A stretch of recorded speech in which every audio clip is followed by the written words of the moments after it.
नमस्कार दोस्तों, मैं अंकुर उपाध्याय स्वागत करता हूं आप सभी का आपके अपने YouTube channel share market analysis में। दोपहर मैंने एक वीडियो शेयर करी थी आप सभी के साथ। इजराइल पे अटैक हुआ है, इजराइल के गाजा पे फिलिस्तीन ने अटैक करा है रॉकेट के द्वारा, एयर स्ट्राइक के द्वारा, और वहां पे गाजा में काफी सारी बिल्डिंग्स और गाड़ियों में आग लग गई है। जिसके बाद मैंने आप लोगों से ये भी कहा था कि कितना फर्क पड़ेगा इसका स्टॉक मार्केट पे, और उसको हमने कोशिश करी समझने की, तो मेरे हिसाब से उतना नहीं पड़ेगा, ऐसा मैंने कहा। जिसके बाद काफी सारे कमेंट्स आए हैं, और कमेंट में कोई कह रहा है भाई सी लेके गए हो क्या, कोई कह रहा है भाई शायद लॉन्ग पोजीशन है इसलिए ऐसा बोल रहा है। देखिए एक्चुअली में मार्केट में इजराइल की बात की जाए तो ये 2.0 है, ये सेकेंड टाइम हो रहा है, बट इस बार इम्पैक्ट थोड़ा बड़ा हो गया है क्योंकि इजराइल ने वॉर घोषित कर दिया है। उन्होंने कह दिया है कि ये वॉर है, ये जंग है, हम पूरी तरीके से रेडी हैं इस वॉर के लिए। और अपने आप में बड़ा हादसा है ये पूरी तरीके से। अगर आप वीडियो देखोगे तो रॉकेट गया है, पूरा फूटा है और आग लग रही है गाड़ियों में, बिल्डिंगों से धुआं निकल रहा है, तो बड़ा अटैक हुआ है। स्टॉक मार्केट की बात की जाए तो दोनों ही कंट्रीज देखो तो एक बहुत छोटे छोटे दायरे में, ठीक है जी। तो अभी बड़े लेवल पे ये मामला नहीं है, अभी आपस तक है। अगर ये कहीं और फैलता है मामला, देन डेफिनेटली बहुत बड़ा प्रॉब्लम में फंसता हुआ दिखेगा हर एक आदमी जो शेयर बाजार में निवेशित है।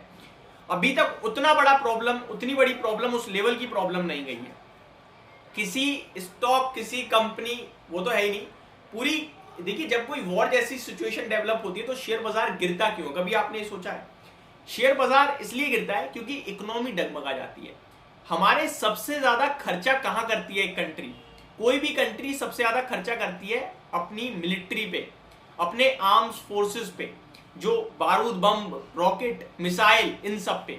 और जंग में ये सारी चीजें यूज हो जाती हैं, जिसके बाद हमें दोबारा खरीदनी पड़ती हैं, जो कि हमारा एक तरीके से पैसों में आग लगने वाली बात होती है ये। और बहुत कुछ बर्बाद हो जाता है किसी कंट्री पे। अब इजराइल में जो ये हादसा हुआ है, पूरी बिल्डिंग उड़ गई, समझ रहे हो? तो ये जो बिल्डिंग खराब हुई है, डिस्ट्रॉय है, एक पूरी बनी बनाई चीज आपकी टूट गई, अब दोबारा बनाना पड़ेगा, पैसा लगेगा उसमें। तो एक इकोनॉमी पूरी डगमगा जाती है, जिसकी वजह से स्टॉक मार्केट क्रैश होता है, टूटता है। जब भी किसी कंट्री की इकोनॉमी को लेकर खतरा होगा तब तब शेयर बाजार टूटेगा। अभी ये उन कंट्रीज तक सीमित है, ये स्प्रेड होगा नहीं होगा अभी हमें सोचने वाली बात है, ठीक है जी। पहले चलती आ रही थी, काफी दिनों से नोकझोंक चल रही थी, बट शेयर बाजार ने इस पर कोई रिएक्शन नहीं दिया। आपको यूक्रेन और रशिया वाला मामला याद है?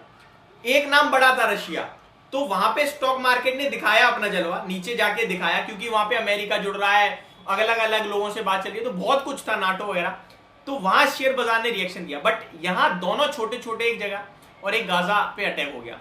अभी इसका रिएक्शन स्टॉक मार्केट में अभी तक तो आई नहीं थी, लेकिन अब ये जो इजराइल ने वॉर घोषित किया है, इसका इंपैक्ट आएगा, ये अभी भी सवाल बना हुआ है। मैं इस पर अभी कोई टिप्पणी नहीं करूंगा। और मैं आपको बता दूं, कॉल या लॉन्ग पोजीशन की तो मैं ट्रेड करता ही नहीं, बहुत रेयर ट्रेड करता हूं, और मैं इंट्राडे में ही निकल जाता हूं, अगर करता हूं तो, मैं करता ही नहीं अदरवाइज।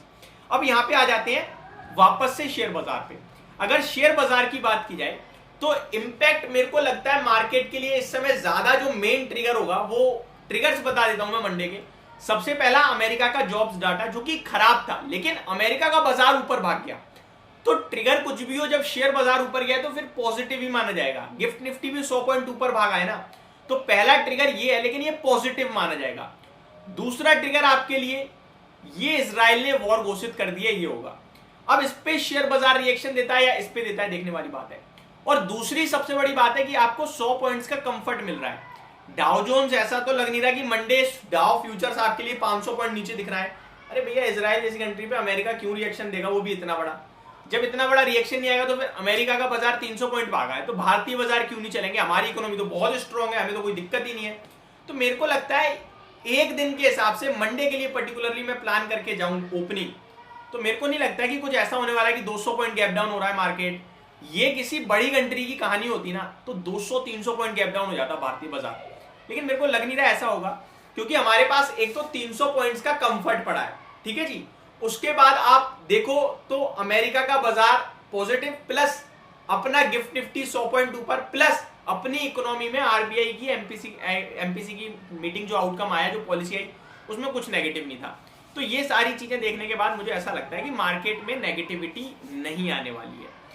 लेकिन मंडे ओपनिंग के बाद एफआईआई का दिमाग फिर जाए, डीआईआई का दिमाग फिर जाए, जैसे आप और हम सोच रहे हैं वो भी सोचने लगे, और वहां से सेलिंग आए, तो फिर वो बाजार को गिरा देती है, तो वो डरने वाली बात है। ओपनिंग अगर हम प्लान करें तो वो उतनी नेगेटिव नहीं दिखेगी, लेकिन उसके बाद अगर इन लोगों को भी बड़ी प्रॉब्लम लगती है इजराइल और फिलिस्तीन की, देन डेफिनेटली मार्केट में कुछ प्रॉफिट बुकिंग आएगी। तो ये पूरा का पूरा जो इजराइल का मैटर है, जिसमें मेरे को जो चीजें समझ में आ रही है मैंने आपके साथ शेयर करी। होप आपको सारी वीडियो समझ में आई होगी। Thank you so much for watching this video. Have a great day guys.